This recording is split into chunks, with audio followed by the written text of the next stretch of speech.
Pagi ini kita masuk ke materi terakhir dari dari unggas ya, dari unggas, yaitu sistem respirasi dan urogenital. Ya, memang basicnya kiblatnya adalah ayam, tapi tidak menutup kemungkinan kalian juga harus tetap mempelajari unggas-unggas yang lain gitu ya.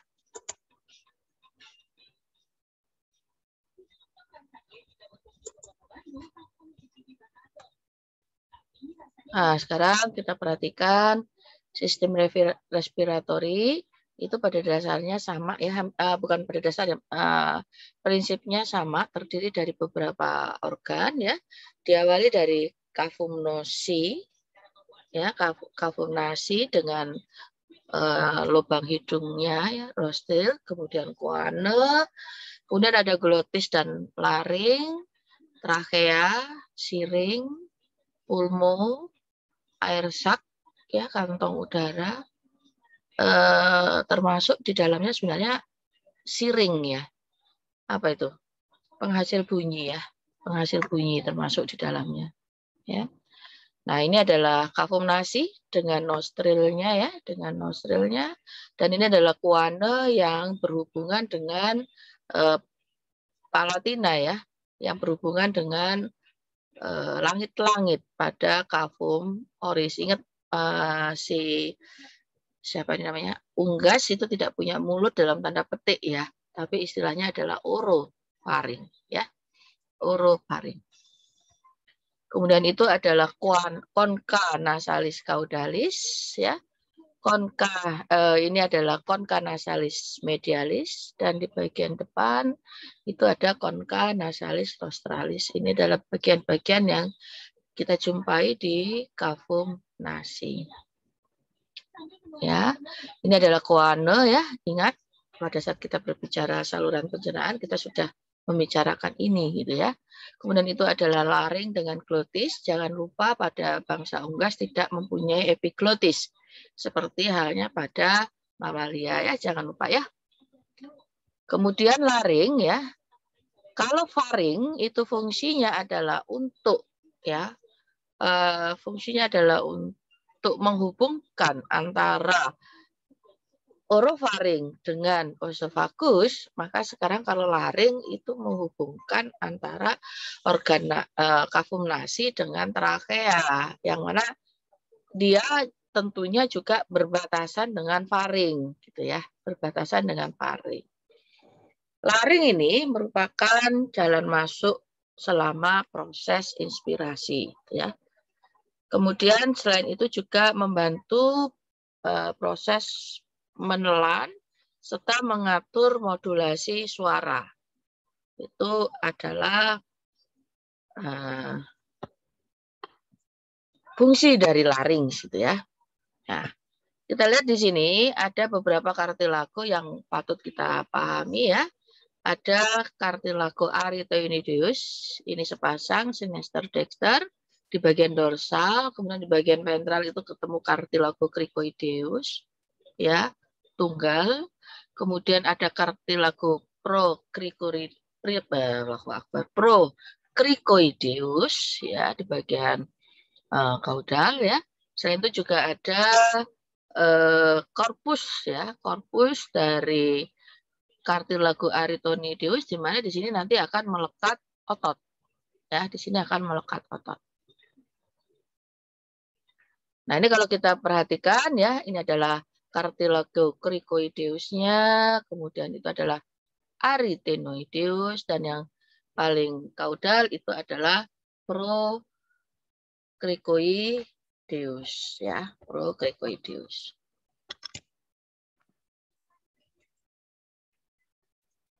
Nah, ini adalah cincin yang bersinambungan ya, ada cincin tulang rawan yang saling terkait ya, yang nantinya akan membentuk trakea ya, yang akan membentuk trakea. Dikatakan bahwa ada sekitar 108 hingga 126 cincin tulang rawan ya, dengan konfigurasi yang tumpang tindih membentuk suatu anyaman yang berseling gitu ya. Nah, ini diyakini merupakan salah satu yang bisa mensupport produksi suara, ya, mensupport produksi suara. Siring itu adalah organ pembentuk. Maaf. Siring itu adalah organ pembentuk suara, ya. Posisinya ada pada bifurkasio trache. Jadi pada saat trache itu bercabang membentuk bronkus, ya. Yang jelas dia ada pada bronki primer, dexter, dan sinester. Siring itu sendiri terdiri dari tulang, ya, tulang siringnya dan membran vibrasinya. Ini kakak kelasmu ada yang meneliti ini dan luar biasa ya, cakep ya. Mungkin kalau ada yang ingin meneliti lagi perbedaan antara kenapa sih, yang jelas ada bula ya. Siapa ini namanya?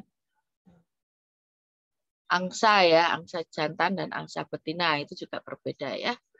Sampai sejauh mana? Apakah hanya karena bulanya aja atau ada beda-beda yang lain? Itu juga masih perlu, masih bisa diteliti. Ini adalah siring ya, komposisi dari siring. Kalian perhatikan ya, ada cartilago craniale sejumlah 4 tulang rawan yang disebut dengan timpanum. Kemudian ada cartilago intermedia juga 4 tulang rawan di sini, cincin tulang rawan yang disebut dengan tracheosiringale, ya. Kemudian ada pesulus, ya, ada pesulus. Kemudian ada cartilago caudale atau yang disebut dengan bronchosiringialis, ya. Nah, ini gambarannya, Nak ya. Ini gambarannya, ya. Cartilago craniale atau timpanum, kalian lihat ini bifurkasionya kan ini, ya. Ini bifurkasionya. Kemudian ada cartilago intermediate atau tracheosiringiale, ya. Cartilago caudale atau bronchosiringiale, ya. Kemudian ini adalah pesulus, ya, ini pesulusnya, ya. Kemudian ada membrana timpani lateral, ya, ini yang menciptakan getaran ya, menciptakan getaran. Dan ada membrana timpani medial. Ya. Ini pada bebek jantan yang saya sampaikan tadi, dia ada bulat timpaniformis, gitu ya. Ada bulat timpaniformis pada bebek jantan. Bagaimana pada hewan-hewan yang lain, gitu ya. Saya pada ayam jago, gimana kondisinya gitu kan ya. Karena pada dasarnya juga suaranya kan juga berbeda gitu ya. Ayam jago kan luruk ya. Nah, coba kalian perhatikan ya. Kondisinya ini bulanya ini. Ini bulanya. Ya, ada pada sinester. Ya, pada sinester. Ini adalah bronkus ya. Ini bronkus. Nah, ini gambarannya. Ya. Pada bebek. Nah, ini adalah gambaran dari membrana vibrasi pada siring, ya. Ingat tadi kan kalian sudah tahu bahwa siring itu kan terbagi menjadi tulang, ya, kartilago tadi, rangkaian tulang rawan tadi berapa tadi? 4 tambah pesulus ditambah 3, gitu ya. Nah, itu adalah tulang-tulang yang menyusun siring. Selain itu juga ada membrana vibrasi yang tentunya namanya juga vibrasi, ya. Getaran-getaran itu diwujudkan dalam bentuk suara, gitu ya. Membrana vibrasi itu terbagi menjadi 2 pasang, yaitu ada membrana timpani, ya, timpaniformis, ada lateral, ada medial, ya. Kemudian ini ya, ada masing-masing ada 2 pasang, gitu ya. Kemudian, sebentar ini ya, ini ada 2 pasang, ya, sisi lateral, sinus dexter, dan sisi medial juga lateral dexter juga, ya. Sekali lagi di sini nanti yang akan menciptakan suara, gitu ya, menciptakan suara di sini. Kemudian paru-paru, Nak. Nah, yang harus kalian benar-benar perhatikan di sini, yang harus di luar kepala ya, insya Allah pasti ada, itu adalah ini. Ya, terus anu apa namanya? Tidak datar ininya, jadinya menceleng. Jadi unggas itu tidak punya pleura. Pulmonya tidak dilindungi oleh selaput tipis, ya tidak dibungkus oleh selaput tipis. Kemudian dia juga tidak ada diafragma. Logika sederhananya, kenapa dia tidak ada diafragma ataupun pleura? Karena di sana menjadi tempat kantong-kantong udara. Nah, kalau ada diafragma kan menjadi terbatas gitu ya. Karena ada kantong udara itu yang melintas dari mediastinum ke siapa ini namanya? Abdomen, ke cavum abdomen gitu ya. Nah, di sini ada 8 kantong udara. Nah, ya, ada 8 kantong udara yaitu cervicalis ya, clavicularis, cervix masih ingat ya, cervix, clavicula masih ingat ya.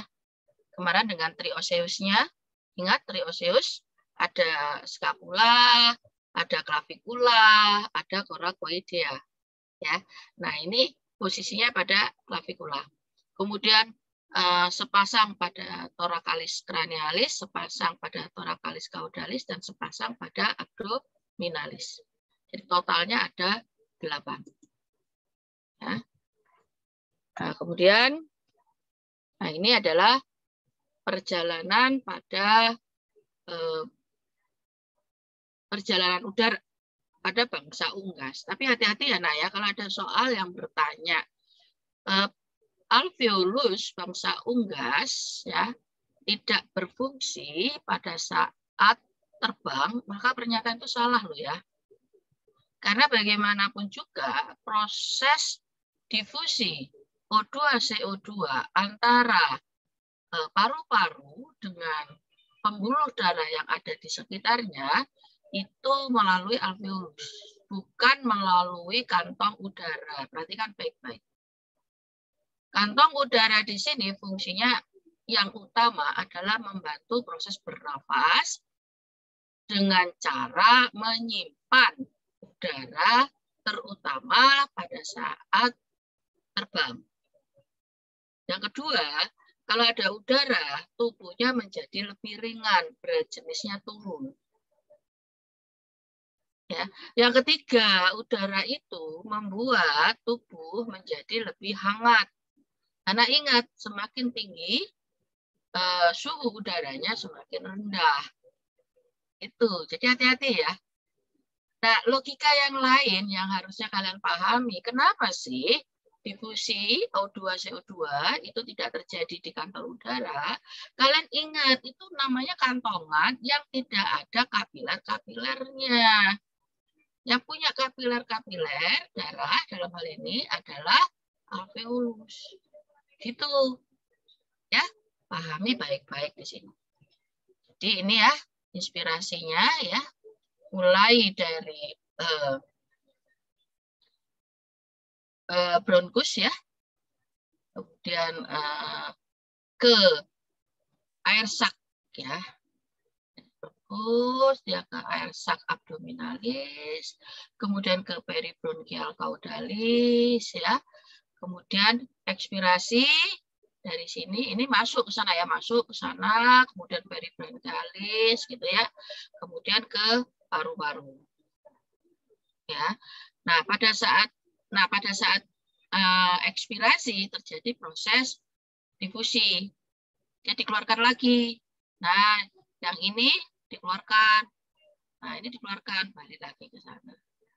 Ya, itu adalah aliran udara pada gas ya. Nah, ini kalian perhatikan ini ya. Masuk, ini inspirasi berarti. Masuk ya. Kemudian ke sako thoraciko cranialis gitu kan ya. Kemudian masuk juga ke sako thoracika caudalis. Jangan ini mengembang. Ini kalau dia masuk dia mengembang. Masuk juga ke sako abdominalis. Ini adalah peribronchialis ya. Peribronchialis. Kemudian masuk ke juga ke sako intraclavicular Ya. Nah, pada saat pada saat ekspirasi ya, pada saat ekspirasi semuanya ditekan ya, baik sakus intraclavicularis, sakus thoracica cranialis, sakus thoracica caudalis, dan sakus abdominalis, kemudian masuk ke peribronkial. Ya, peribronkial terjadi di posisi di sini, kemudian ke intrapulmonaris, balik lagi ke trachea, gitu seterusnya. Ya. Nah, ini adalah aliran udara yang kayak oksigen yang berwarna merah dan aliran udara yang kayak CO2 yang berwarna biru. Jadi yang merah ini adalah inspirasinya, ya, yang biru ini adalah ekspirasinya. Gitu ya. Dan, nah ini adalah, ya kalian perhatikan itu, kalau manusia hanya ada dua, inspirasi, ekspirasi, inspirasi, ekspirasi gitu. Tapi kalau pada burung, ya bangsa burung, apalagi pada bangsa insekta, ya insekta itu agak sedikit berbeda, ya agak sedikit berbeda. Oke. Nah, sekarang pada pulmo itu ada beberapa saluran ya, beberapa organ yang harus kita perhatikan. Ada bronki primer, sepasang yang disebut dengan mesobronki. Kemudian ada bronki sekunder yang terhubung dengan air sak, ya, kantong udara. Dan ada bronki tertier atau peribronki yang dia bersentuhan dengan permukaan pulmo. Nah, inilah yang ada alveolusnya, ya, yang ada alveolusnya. Jadi tetap yang berperanan di sini itu adalah alveolusnya, ya. Sebentar, nah, sebentar.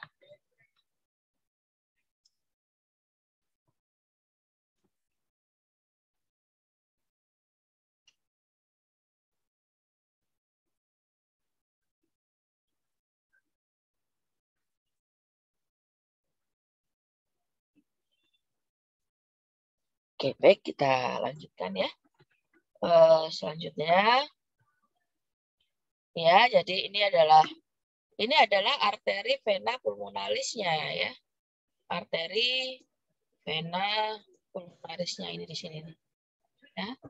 Kemudian itu adalah bronki primer, ya. Kemudian itu adalah bronki sekunder, ya. Yang di atas itu bronki tertier, ya. Ya, yang di atas itu tertier. Nah, ya. Ini adalah bronki sekunder yang menghubungkan air sak, ya. Nah, ini yang menghubungkan air sak, ya. Ini sedangkan yang berhubungan dengan paru-paru dengan pulmo, ini yang bronki tertier. Nah, keadaan inilah yang tidak memungkinkan paru-paru ini dibungkus oleh pleura seperti halnya pada mamalia, gitu ya. Seperti halnya pada mamalia.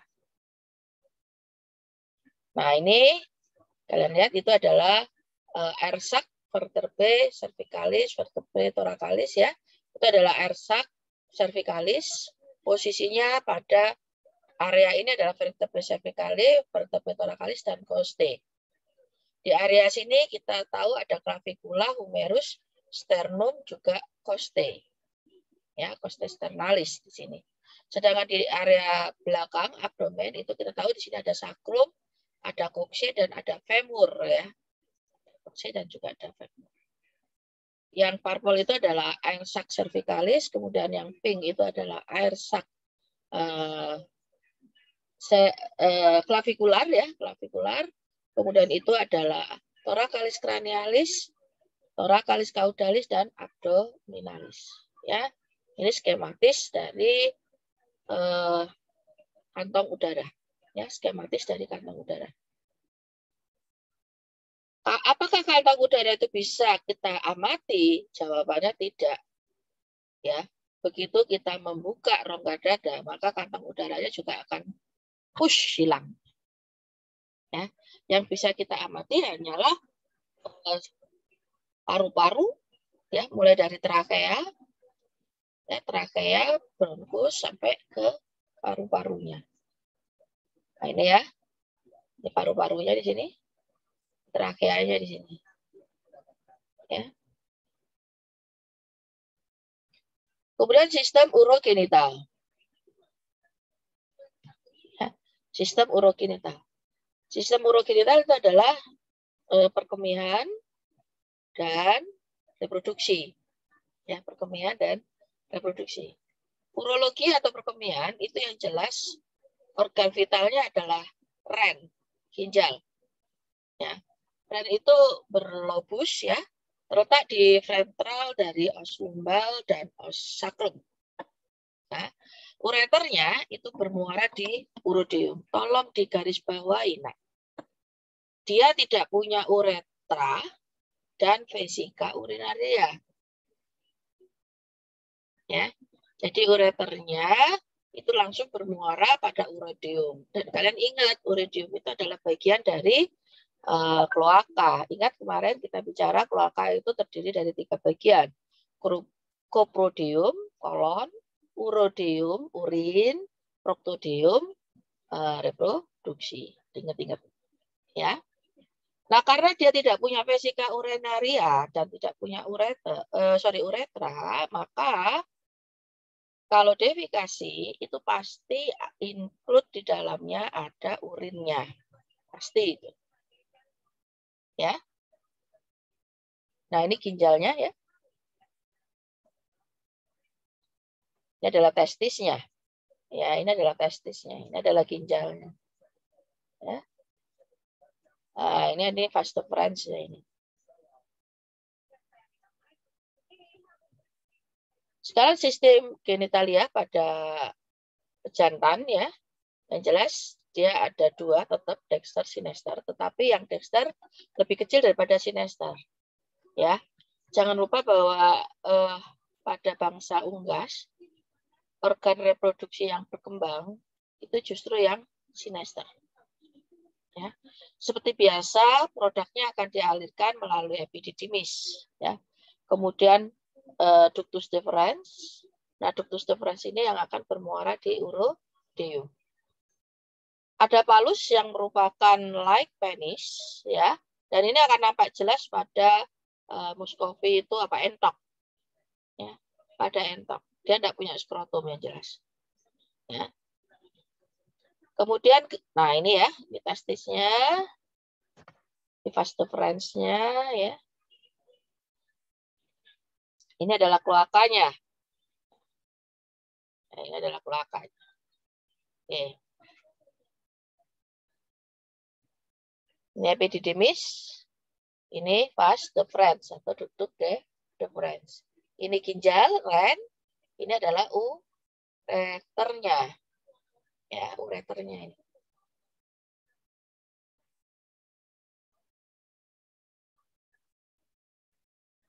Ya. Selain itu kita perhatikan di sekitarnya itu dia ada sebentar.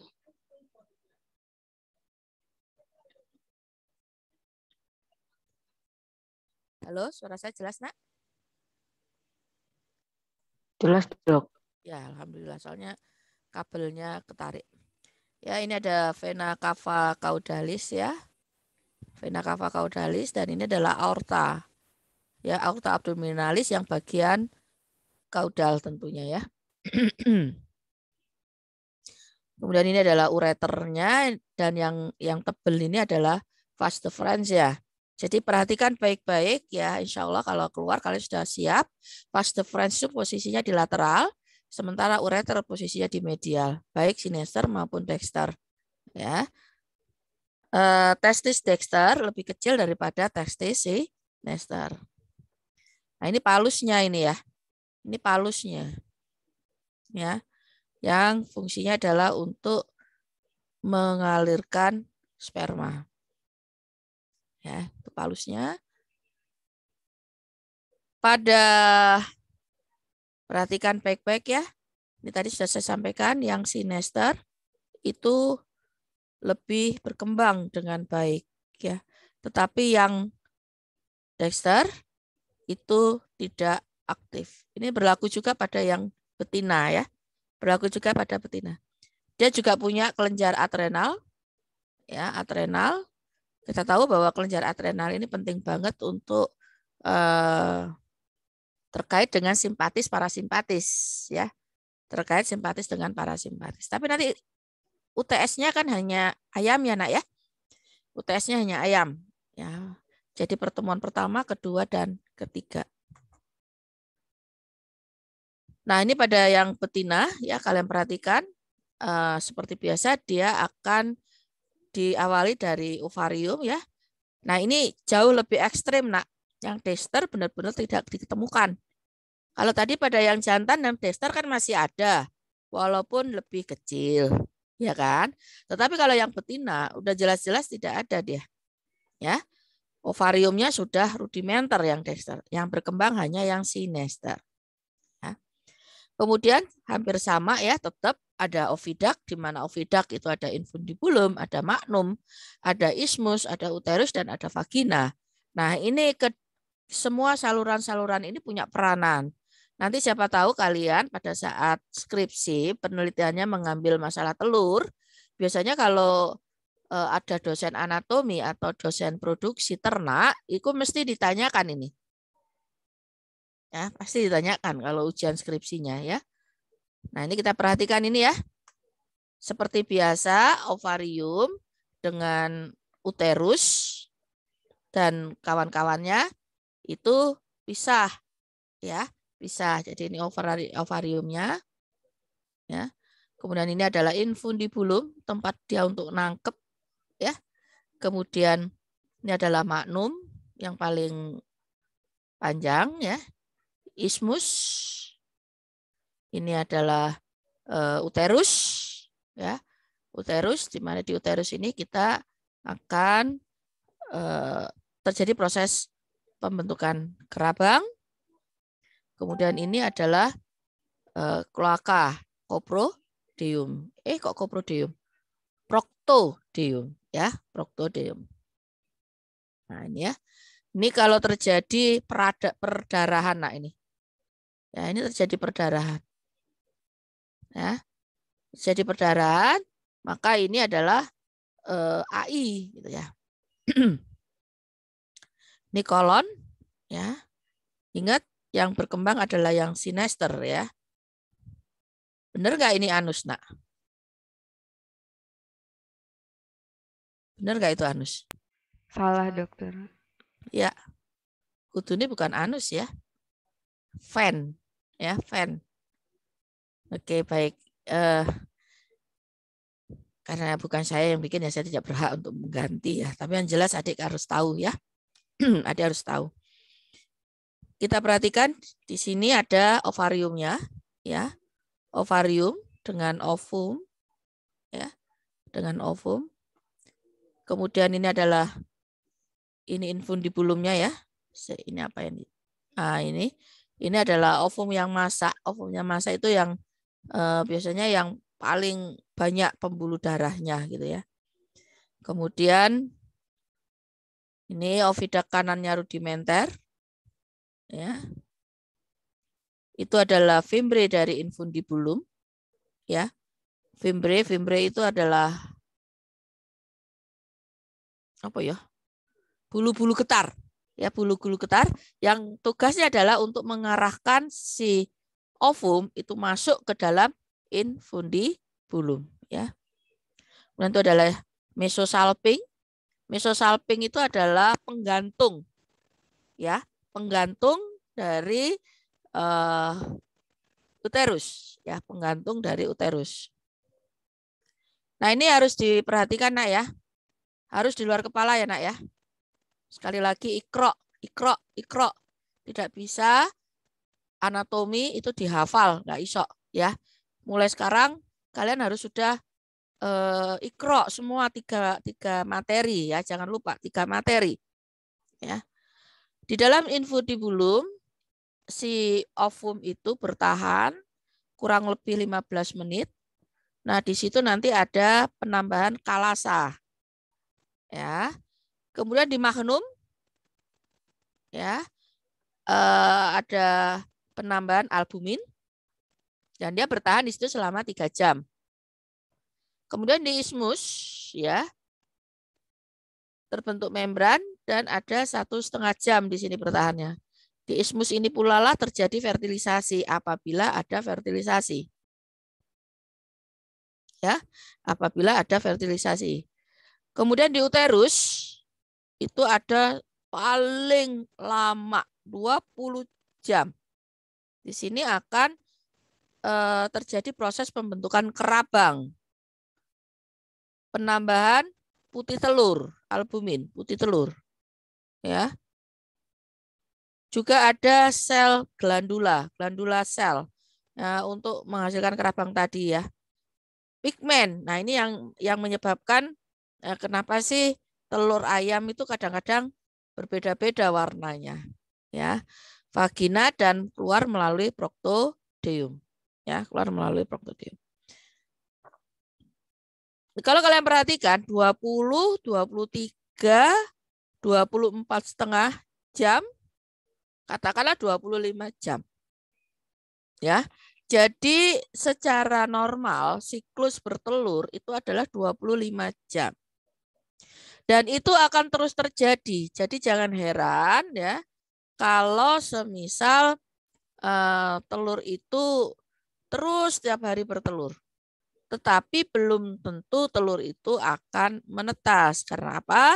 Karena kalau dia itu tidak dibuahi, ya dia tidak akan menetas. Dengan kata lain, proses pembentukan telur, ya, proses pembentukan telur pada betina itu terjadi tanpa harus ada pejantannya, ya. Nah itu ini adalah bagian. Ya, ini kalasanya ya. Ini adalah awal dari proses embrional, ya. Ya. Ini ada membran kuning telur. Ini adik patut untuk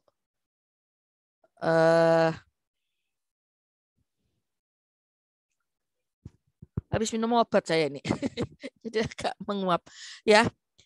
Ini patut untuk kalian juga ingat posisi-posisinya, ya, posisi-posisinya.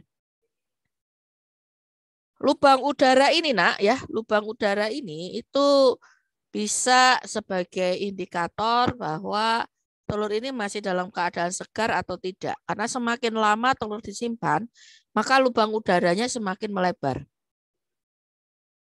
Ya, lubang udaranya semakin melebar.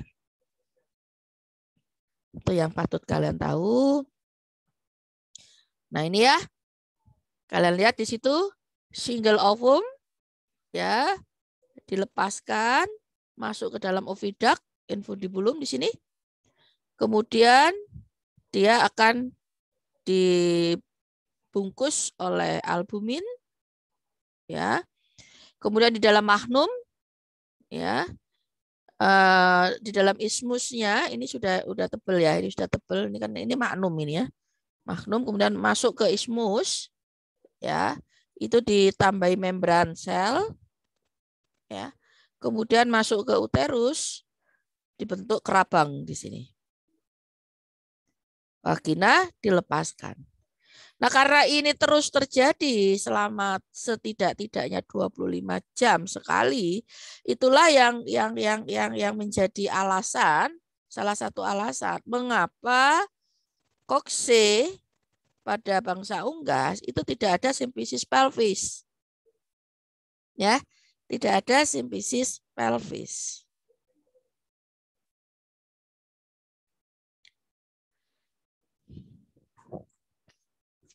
Warna-warna dari telur itu bervariasi tergantung dari spesies, ya. Tergantung dari spesies. Ini telur bebek aja ada yang warnanya kehijauan, ada yang kebiruan, gitu ya.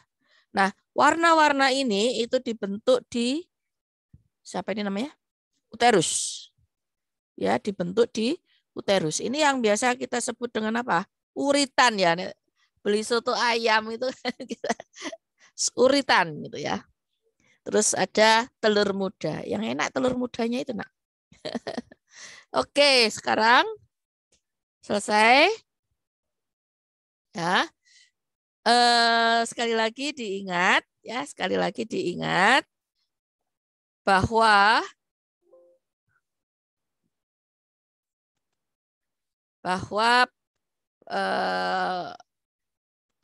UNFED 3 itu adalah salah satu cara untuk bisa meraih nilai setinggi-tingginya, nak ya. Jangan lupa. Ya, jangan lupa. Kenapa? Karena nanti setelah UTS, insya Allah kalian kasus. Nah, kasus ini sudah sangat membantu karena bersifat kelompok. Walaupun nanti ujiannya tetap individual, ya, ujiannya tetap individual, tapi setidak-tidaknya dalam perjalanannya itu kalian sudah mengumpulkan nilai. Ya. Jadi ini agak sedikit berbeda. Jadi nanti ya nilai teorimu kemudian ditambah nilai kasus, ya, nilai kasus itu nanti dikumpulkan menjadi nilai UAS. Kalau yang sekarang nilai sensoris kemarin, nilai UTS dibagi 2 itu adalah nilai UTS. Nah, kemudian nilai UTS, UAS, LKM, soft skill ini diolah lagi menjadi nilai mutu ABCDE. Ya, jadi semua aktivitas itu ikuti. Jangan sampai lepas dari dapat nilai A, ya. Oke, ada yang ingin ditanyakan, Nak? Baik. Kalau tidak, habis ini kuliah apa? Kuliah virologi, Dokter. Oh, virologi. Menarik virologi. Virologi, imunologi, itu menarik ya. Tapi wangel. Angel banget. Baik, mungkin ini adalah pertemuan terakhir saya untuk kali ini, ya. Seperti biasa, apabila ada salah kata saya, ada sikap saya yang kurang berkenan, saya mohon maaf ya, Nak, ya. Dan apabila ada kebenaran dari saya, itu adalah milik Allah. Barakallah untuk kalian semua, untuk kita semua. Dan please banget, tolong walaupun kalian tidak ketemu dengan saya, tetap ikro, maaf ya, dibaca, itu tetap kalian jalankan ya. Tetap dijalankan agar kalian bisa meraih nilai yang baik. Kalau kalian meraih nilai baik, belum tentu dapat ilmu, Nak. Tetapi kalau kalian dapat ilmu, pasti nilaimu baik. Tujuan Anda sekolah, tujuan Anda kuliah adalah mendapatkan ilmu. Ya? Ya, bisa ya? Paham ya? Maksud saya ya? Jadi kita sudah ketemu 3 semester, walaupun tidak pernah bertatap muka. Mudah-mudahan suatu saat kita bisa tatap muka ya. Mudah-mudahan salah 1 atau salah 2 atau salah 3 dari kalian pada saat skripsi saya bimbing, jadi saya bisa ketemu dengan kalian semua. Baik, adik-adikku sekalian, terima kasih atas perhatiannya. Sukses ya, tetap sehat, tetap semangat. Assalamualaikum warahmatullahi wabarakatuh. Waalaikumsalam. Waalaikumsalam warahmatullahi wabarakatuh. Waalaikumsalam warahmatullahi wabarakatuh. Terima kasih, Dokter Yani. Sama-sama. Dokter. Pamit ya. Sukses selalu. Oke, Dok, terima kasih.